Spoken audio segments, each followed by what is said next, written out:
Hello, welcome to Skye Sweaty Record Review, episode 179? The only first listen new music review show hosted by a French professor immediately after leaving the YMCA. I'm in my weirdest location yet. I'm now in the back of my car at the YMCA in the eastern suburbs of Rochester. The light was too intense, so I just put my IKEA umbrella in the back. But it just makes this video even weirder. But that's okay, because today I'm actually going to be doing something I haven't done for months. And that's a battle.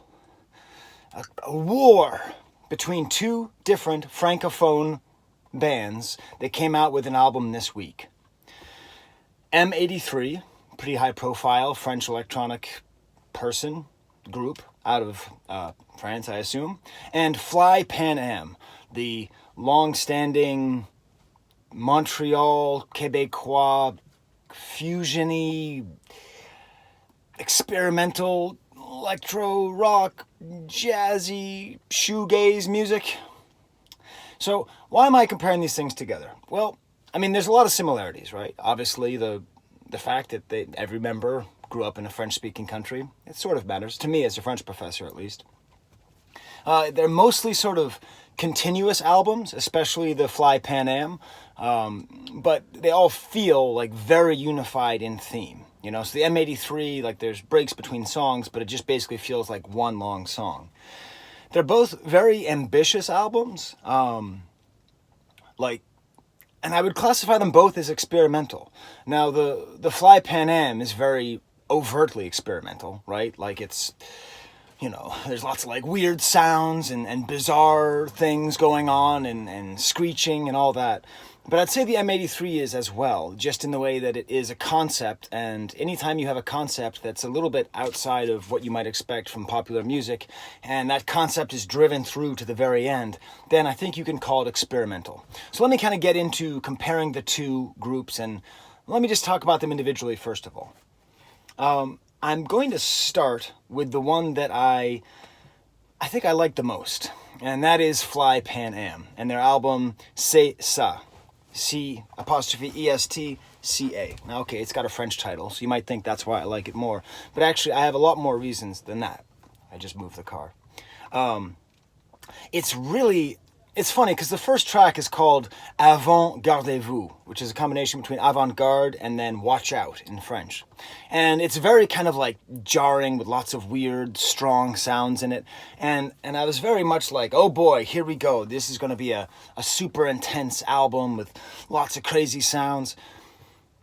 But actually, it's a little bit misleading. It's actually a highly, highly listenable record. I think a better example actually would be the third track, I believe. It's called Bleeding Decay. And I'm going to play a little bit of, actually a lot of this song for you. I want you to really get a sense of what it is. It's like, it has the sort of like underwater quality that I like in a lot of music. It's sort of, if you've never listened to My Bloody Valentine, do yourself a favor, listen to them for a couple years and then finish this review afterward. But the way that they managed to make their music sound kind of underwater and droned and drowned out, while at the same time having little instances and a kind of like texture that ended up being catchy, that's what Fly Pan Am is able to do. And so I'm going to play a little bit of this song, and it's a mixture of a lot of the different things that they do really well. So there's like a death metal singer, and there's like this great groove with a bass and drum line, these kind of weird sounds that come in, like kind of tape sounds and these sort of like abstract sounds. So I'm going to play that for you while I try to figure out a better lighting system in this car, because it's just too hot. I might have to actually move. So let's listen a little bit to the song Bleeding Decay off of the album C'est Ça by Fly Pan Am.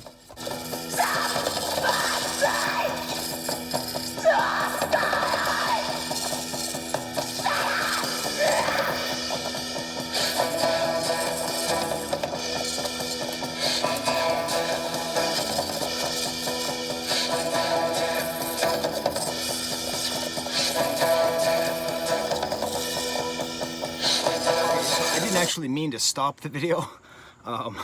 Like I've got one of these new iPhones or whatever, and like anytime you press, just even like think about pressing the side, it just stops. So leave my notes. Oh no, I've got my fancy notes here. So I hope you heard what I hear in this record, and it's very consistently like that. Super well layered, just really weird with those crazy like vocals, but you know what I mean about that kind of underwater elegant sound. Basically every track leads into the next. There's maybe one or two times where you can definitely notice like an actual stop to the music, but it's just excellent. It's probably one of my favorite things I've listened to this year, really. It's basically instrumental. I mean, they're singing, but I couldn't tell you what they were saying. And, you know, I speak Québécois, I speak French. So it's hard to really know if it isn't an instrumental album. I mean, it's really hard to classify. I guess just if you call it experimental, then it just works.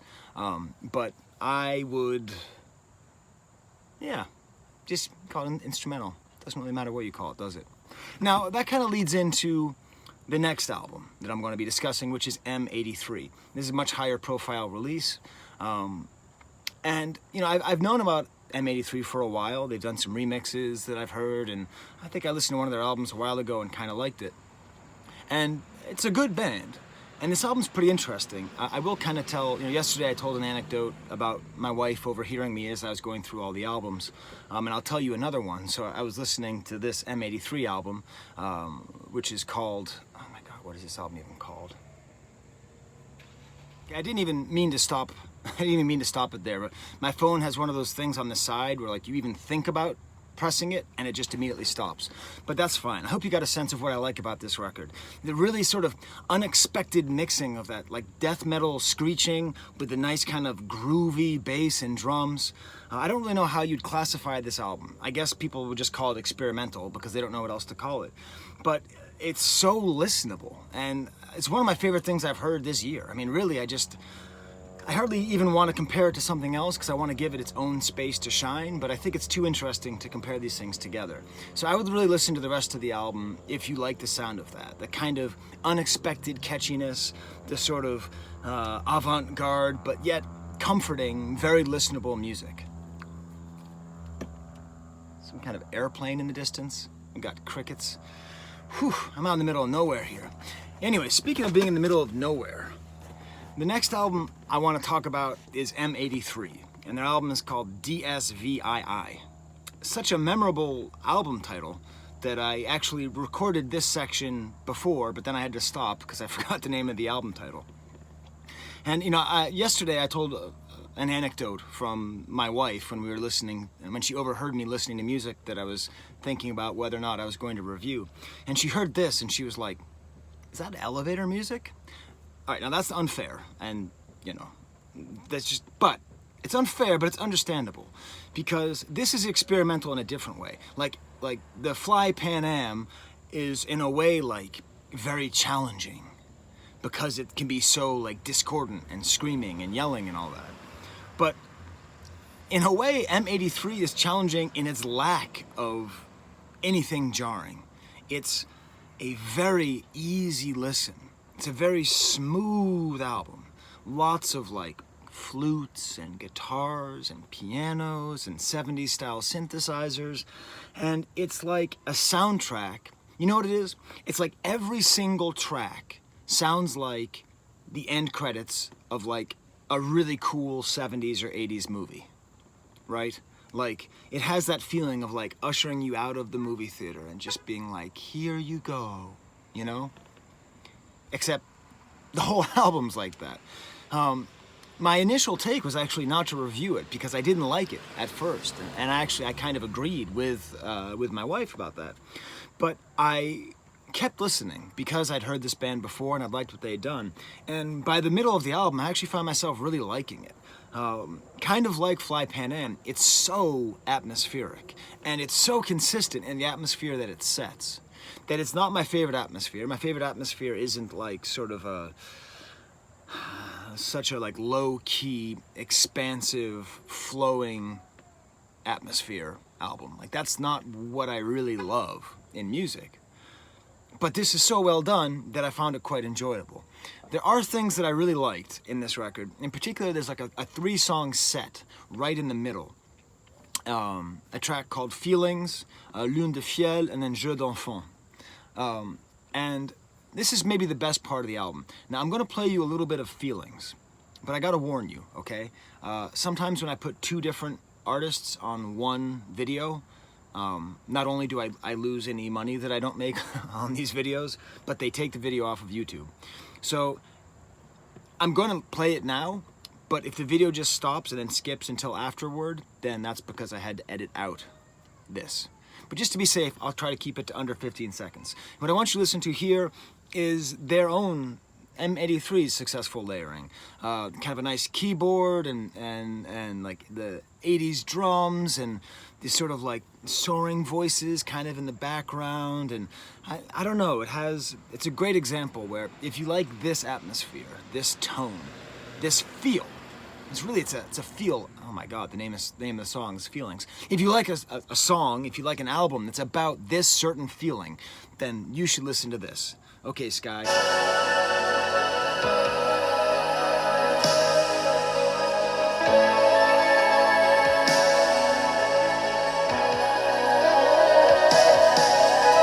Okay, that should be 15 seconds. Hopefully you got to hear it.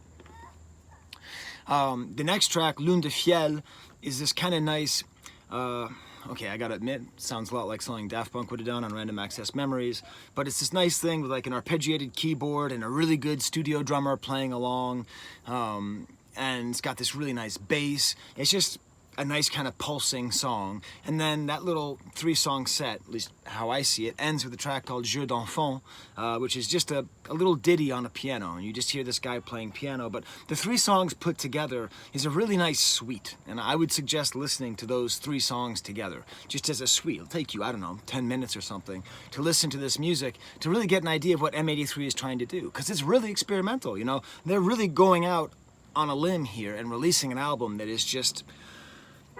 it's hard to like grab a hold of, you know. Fly Pan Am, even though it's experimental and it can be quite jarring at times, you know what it is, and it has like a lot of like very specific emotions and very specific like melodies that you can grab onto. I listened to the whole M83 record, and by the end I was just sort of like, I don't know if I listened to anything, but I definitely felt something.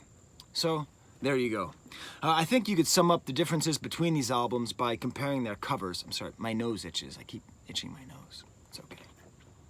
So, no one actually watches the videos where I compare bands anyways. They're like my least popular videos. So, you know, I'm doing this for myself.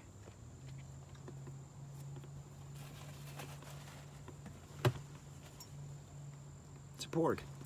I think you could do a pretty good job of understanding the differences between these albums and the nature of these albums themselves by looking at their covers. So I'm going to put them up here, seeing as I'm editing this thing anyway. You know, you have your Fly Pan Am with this sort of black and white, looks like it's a broken printer made it, with a little splosh of neon, like pink there in the middle, and it's, you know, looks like it might have been made like on a Xerox machine in the 80s, you know. And then on the other side, you have your M83 cover with this weird pyramid ziggurat thing. It's actually funny, my son is making a cross between a pyramid and a ziggurat in his Minecraft game. He just keeps talking about it. He calls it a pyramid or a ziggurat. And here it is, right on the cover of the record, with this kind of fantastical science fiction animal. And this is one thing I like about the record, is that this album cover is so evocative. And the music is so consistent in its theme that I truly feel that the idea of this record is to look at this album cover and just imagine whatever's happening here, this person riding this beast, and this is the soundtrack to that person, just walking along with his beast. I don't know what is going on with mine. Do I have like a zit there? No, it is just super itchy. Oh well. So I think these two different album covers show very much the spirit of the two records. So there you go. There's my double francophone review. Very little French on either of these albums. Lune de Fiel by M83 is a play on words. Lune de Miel is honeymoon. Fiel means faithfulness, so it's like a honey faithful, kind of funny, or faithful moon. Jeu d'enfant means children's games. It's okay. You know, it's okay. It doesn't all have to be French to have vibrancy in the Francophone world. So there you go. Listen to Fly Pan Am, listen to M83. Let me know what you think in the comments, or don't. I do care, but you know. All right. Well, until next time, as I continue my weird exile from any kind of home gym, there's the camera.